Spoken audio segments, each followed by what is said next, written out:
அஸ்ஸலாமு அலைக்கும் வரஹ்மத்துல்லாஹி வபரகாத்துஹு. இன்னல் ஹம்துலில்லாஹ் நஹ்மதுஹு வ நஸ்தஈனுஹு வ நஸ்தக்ஃபிருஹு வ நஊது பில்லாஹி மின் ஷுரூரி அன்ஃபுஸினா வ மின் ஸய்யிஆத்தி அஅமாலினா. மை யஹ்திஹில்லாஹு ஃபலா முதில்ல லஹு வ மை யுத்லில் ஃபலா ஹாதிய லஹு. வ அஷ்ஹது அன் லா இலாஹா இல்லல்லாஹு வஹ்தஹு லா ஷரீக லஹு வ அஷ்ஹது அன்ன முஹம்மதன் அப்துஹு வ ரசூலுஹு. அம்மா பஅத். அன்பிற்குரிய மாணவர்களே, சிலோன் தௌஹீத் ஜமாத்தினால் ஏற்பாடு செய்யப்பட்ட சாதாரண தர பரீட்சை எழுதிய மாணவர்களுக்கான 2 நாள் பதிவிட பயிற்சி முகாமிலே 2வது நாளான இன்றைய நாள்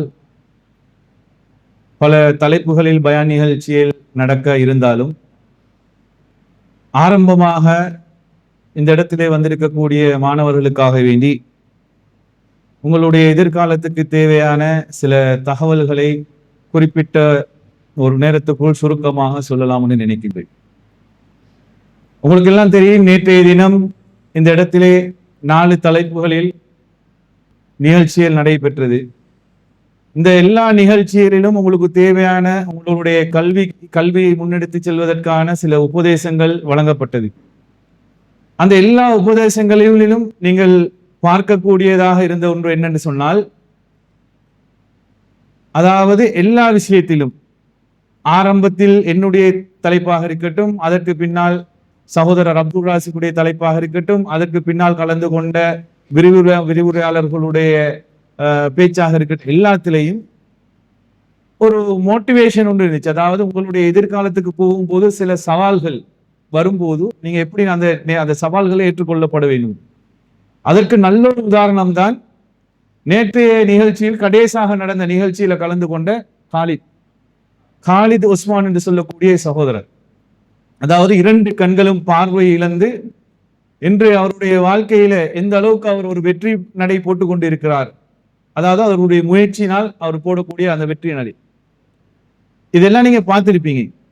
அதே நேரம் உங்கள நேற்றைய தினம் இருந்து பார்த்த ஒரு சில குறைபாடுகள் என்னன்னு சொன்னா, நீங்க எல்லாம் மாணவர்கள், எதிர்காலத்தில் இந்த நாட்டை அல்லது இந்த உலகத்தை வழிநடத்தக்கூடிய இளைஞர்கள்.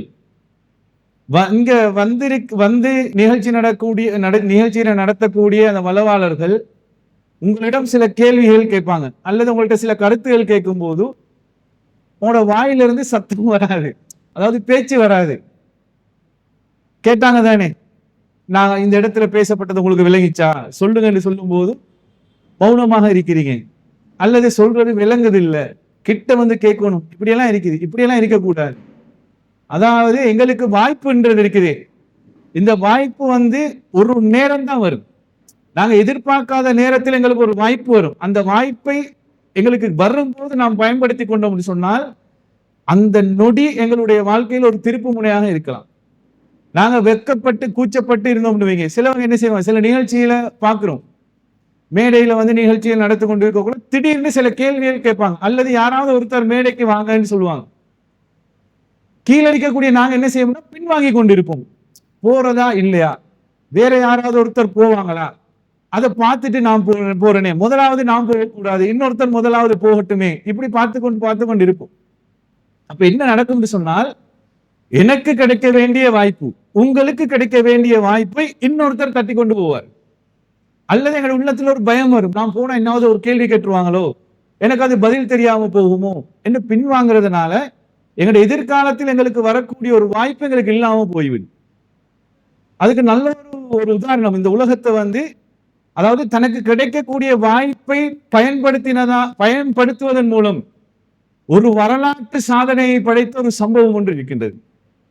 அதே சம்பவத்தில் தனக்கு கிடைத்த வாய்ப்பை பயன்படுத்தாமல் போனதற்காக வேண்டி அவருக்கு கிடைத்த அந்த வரலாற்று ஒரு சாதனையை படைக்கிற ஒரு வாய்ப்பு விட்டு போனதற்கு ஒரு நல்ல ஒரு சம்பவம் என்னன்னு சொன்னால், இப்ப நான் உங்ககிட்ட கேட்டால் முதலில் சந்திரன் மண்டலம், அதாவது விண்வெளியில காலடி எடுத்து வைத்தவர் யாருன்னு கேட்டா என்ன சொல்லுவீங்க? பாத்தீங்கன்னா இப்பதானே சொன்னேன், அதாவது உரமா பேசணும். யாரு விண்வெளியில முதலாவது காலடி எடுத்து வைத்தவர் யாரு? Neil Armstrong. ஆனா உண்மையிலே அவர் காலடி எடுத்து வைத்தாரே, அது அவருக்கு கிடைத்த வாய்ப்பு இல்லை. யாருக்காவது தெரியுமா எப்படி அவருக்கு வாய்ப்பு கிடைச்சதுன்னு? யாருக்கு தெரியும்? யாருக்காவது தெரிஞ்சா கைவசத்துக்கு கேட்க மாட்டேன், சம்பவத்தை கேட்க மாட்டேன். யாருக்கு தெரியும்? அங்க இருக்கிற 2 பேர் ஒசத்துறாங்க. உங்களுக்கும் நீல் ஆம்ஸ்ட்ராங் இன்றைக்கு எல்லோருமே பேசுறோமே, விண்வெளியில் முதலாவது காலடி எடுத்து வைத்தவர் கேட்டா நீல் ஆம்ஸ்ட்ராங் சொல்லுவோம். ஆனால் உண்மையிலே அந்த வாய்ப்பு அவருக்கு கிடைத்ததில்லை. யாருக்கு வாய்ப்பு கிடைத்தது தெரியுமா? பேர் தெரிஞ்சா சொல்லுங்க, யாருக்கு கிடைச்சிச்சு? எட்வின் இ எல்ட்ரின் என்று சொல்லக்கூடிய ஒருத்தருக்கு தான் அந்த வாய்ப்பு கிடைச்சிச்சு. அவருக்கு தான் அந்த வாய்ப்பு கிடைச்சிச்சு. அவர் விண்வெளிக்கு போகக்கூடிய விண்வெளி களத்துல பைலட் ஒருத்தர். அமெரிக்காவுடைய நாசா விண்வெளி அந்த ஆய்வு கூடம் என்ன செய்யுதுன்னு சொன்னா, இவங்க 2 பேரும் தான் விண்வெளி களத்துல விண்வெளிக்கு அனுப்புறாங்க. அனுப்பின உடனே இந்த நீல் ஆம்ஸ்ட்ராங் என்று சொல்லக்கூடிய ஒரு சொன்னா செகண்ட் கோப் பைலட்டுக்கு உதவியா இருப்பாங்க. எல்லா பிளைட் எடுத்து பாத்தீங்கன்னா பைலட் ஒருத்தர் இருப்பாரு, கோப் பைலட் ஒருத்தர் இருப்பாரு, உதவி பைலட்டா இருப்பாரு. விண்வெளி களம் வைத்து விண்வெளியில இப்ப நிக்குது. இப்ப நாசா விண்வெளி ஆராய்ச்சி நிலையத்திலிருந்து அவங்களுக்கு மெசேஜ் போகுமே, தகவல் பரிமாறும். இப்ப நீங்க போயிட்டு சேர்ந்துட்டீங்க, இப்ப நீங்க விண்வெளியில இறங்குறதுக்கு தயாராகுங்க என்று இவங்களுக்கு மெசேஜ் போகும். அந்த மெசேஜுக்கு அடிப்படையில தான் அங்க எல்லாமே அவங்க செய்வாங்க. இப்ப மெசேஜ் போகுது யாருக்கு? இந்த எட்வின் இ எல்ட்ரின் என்று சொல்லக்கூடியவருக்கு மெசேஜ் போதும், நீங்க இப்ப இறங்குறதுக்கு தயாராகுங்க. இப்ப இவங்க 2 பேரும் விண்வெளி களத்துல வாசல் இருக்குமே, டோ திறக்கிறதுக்கு, அந்த இடத்துல போயிட்டு இருக்கிறாங்க. கதவு திறக்கப்படுது. இப்ப நாசா இந்த ஆய்வு நிலையத்திலிருந்து மெசேஜ் போகுது யாருக்கு? பைலட் எட்வின் இ எல்ட்ரின் என்று சொல்லவருக்கு மெசேஜ் போதும், நீங்க இப்ப விண்வெளியில இறங்குங்க, காலை கீழே எடுத்து வைங்க. மிச்ச நேரம் இல்லை, 3 செகண்ட் யோசிக்கிறாரு. நான் இப்ப கால் எடுத்து வச்சா எனக்கு தேவையான ஆக்சிஜன் இந்த விண்வெளியில கிடைக்குமா? இந்த விண்வெளியில ஈர்ப்பு சக்தி, புவி ஈர்ப்பு சக்தி இருக்குதானே, இது எப்படி இருக்கும்? நான் காலடி எடுத்து வச்ச உடனே திருப்பி விண்கலத்துக்குள்ள வரையிடுமா இல்ல கீழே போயிட்டுருவேனா? இன்னும் 3 செகண்ட் யோசிக்கிறாரு. இங்க பூமியில இருக்கக்கூடிய நாசா ஆராய்ச்சி நிலையம் இருக்குது, அதுல இருக்கிற ஒரு ஓர்டர் போடுறாரு, நீ இறங்குறதுக்கு தகுதி இல்லை. 2வது உடனே அடுத்த மெசேஜ் போகுது யாருக்கு? நீல் ஆம்ஸ்ட்ராங் மெசேஜ் போதும், நீ இறங்கு. அவர் யோசிக்கவே இல்லை, கால் எடுத்து வச்சு இறங்குறாரு. இன்றைக்கு வரலாற்று சாதனை படித்தது யாரு? யாருக்கு வாய்ப்பு கிடைச்சிச்சு? முதலாவது பைலட் எட்வினுக்கு வாய்ப்பு கிடைக்குது, அவரு இறங்கல்ல. 2வது வாய்ப்பு நீல் ஆம்ஸ்ட்ராங்குக்கு கிடைக்குது, அவரு கால் எடுத்து வச்சாரு. இன்றைக்கு வரைக்கும் உலக வரலாற்று படித்தது யாரு? வாய்ப்பு கிடைச்சவரு வாய்ப்பை விட்டுட்டாரு. யாருக்கு வாய்ப்பு கிடைக்காம இருந்து வாய்ப்பு 2வது வாய்ப்பு கிடைக்குதோ அவர் வரலாற்றில் அவருடைய பெயரை பதிக்க வைத்து விட்டார். அதாவது விண்வெளி களத்தில் முதலாவது காலடி எடுத்து வைத்தவர் நீல் ஆம்ஸ்ட்ராங். இத மாதிரிதான் உங்களுக்கு ஒரு வாய்ப்பு கிடைக்கும்.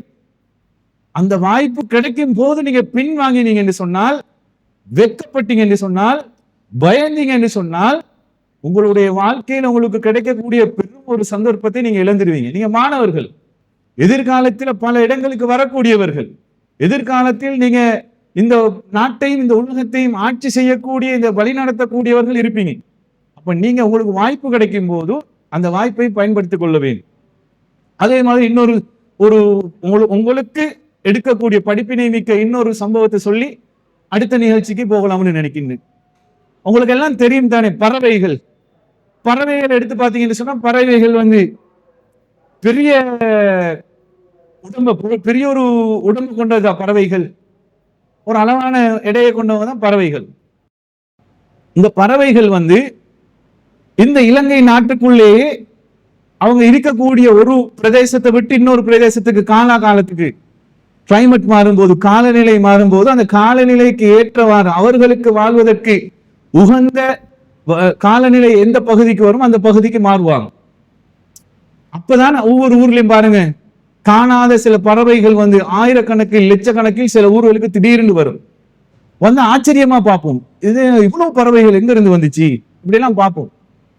இன்னும் சில பறவைகள் இருக்கின்றது, நாடு விட்டு நாடு, கண்டம் விட்டு கண்டம் பறக்கும். இந்த பறவைகள் ஒரு நாட்டை விட்டு இன்னொரு நாட்டுக்கு பறக்குது என்று சொன்னா எதை நம்பி பறக்குது? அந்த பறவைகளுக்கு இருக்கக்கூடிய சின்ன சிறக நம்பி. என்னுடைய இந்த சிறகால் நான் பிரதேசம் விட்டு பிரதேசம், நாட்டை விட்டு நாடு, கண்டம் விட்டு கண்டம் பறக்கலாமா? என்ற சிறகுகள் நோவாதா? என்ற சிறகுகள் கலண்டுருமா? கலண்டா என்ன நடக்கும் என்று பறவைகள் யோசிச்சா, பறவைகள் இப்படி நாடு விட்டு நாடு, கண்டம் விட்டு கண்டம், பிரதேசம் விட்டு பிரதேசம் மாறலாமா? அந்த பறவைகள் எதை நம்புது தெரியுமா? முதலாவது நம்புது என்னுடைய 2 ரெக்கைகள் எனக்கு போதும், என்னுடைய வளர்ச்சிக்கு, என்னுடைய பயணத்துக்கு என்னுடைய 2 ரெக்கைகள் போதும் என்று நினைக்குது. அத மாதிரி நீங்களும் உங்களுக்கிட்ட இருக்கக்கூடிய ஒன்றை, அது அறிவாக இருக்கலாம், உங்களுடைய ஆற்றல், ஏதாவது ஒன்றை நீங்க நம்ப வேண்டும். எனக்கு இது போதும் என்னுடைய பயணத்துக்கு. அடுத்தது எங்களை சுற்றி உள்ள எங்களுடைய சூழல்ல, என்னுடைய பயணத்துக்கு, என்னுடைய சூழல்ல இருந்து நான் எதை எடுத்துக்கொள்ள வேண்டும் என்று ஏதாவது ஒன்று இருக்கும், அதை நீங்க எடுத்துக்கொள்ள வேண்டும். பறவைகள் எதை எடுத்துக்கொள்ளும் தெரியுமா? இந்த நாட்டை விட்டு நாடு, கண்டம் விட்டு கண்டம் பறக்கும் போது அவங்களுக்கு சாப்பாடு, உணவு தேவைப்படும். தங்குறதுக்கு, இலைப்பாடுறதுக்கு ஏதாவது ஒரு இடம் தேவைப்படும். ஒரு கண்டம் விட்டு கண்டம் போகும்போது மரங்கள், மலைகளை காண முடியாது, வெறும் கடல் தான் இருக்கும், நீர் மட்டும்தான் இருக்கும். இந்த பறவைகளுக்கு யாரு சொல்லி கொடுத்தது? நீ இப்படி செய், அப்படி செய்யுங்க. இந்த கண்டம் விட்டு கண்டம் போகக்கூடிய பறவைகள் என்ன செய்யும் சொன்னால், பறக்கும் போது வாயில சின்னோட ஒரு கம்பு குச்சி, பார்த்திருப்பீங்களா? பறவைகள் பறக்கும் போது சில பறவைகள் வாயில ஒரு கம்பு குச்சி எடுத்துட்டு பறக்கும். அது அதனுடைய பயணத்துக்கு பயன்படுத்திக் கொள்ளக்கூடியது இந்த சூழல்ல இருக்கக்கூடிய ஒரு கம்பு குச்சி. இதை தன்னுடைய வாயால் கவ்விக்கொண்டு கண்டம் விட்டு கண்டம் பறக்கும். இலைப்பாறும், சிறகு நோவும் போது, இலைப்பாற வேண்டும் அல்லது பசிக்கும் போது என்ன செய்யும் சொன்னால், அந்த வாயில இருக்கக்கூடிய கம்பு குச்சி அப்படியே கடல்ல போடும், தண்ணியில போடும். போட்டு அந்த கம்பு குச்சிக்கு மேல தன்னுடைய கால்களை வைத்து தண்ணிக்கு மேல நிற்கும். பசிக்கும் போது அந்த கடல்ல இருக்கக்கூடிய சின்ன மீன்களை பிடிச்சு அதை சாப்பிடும்.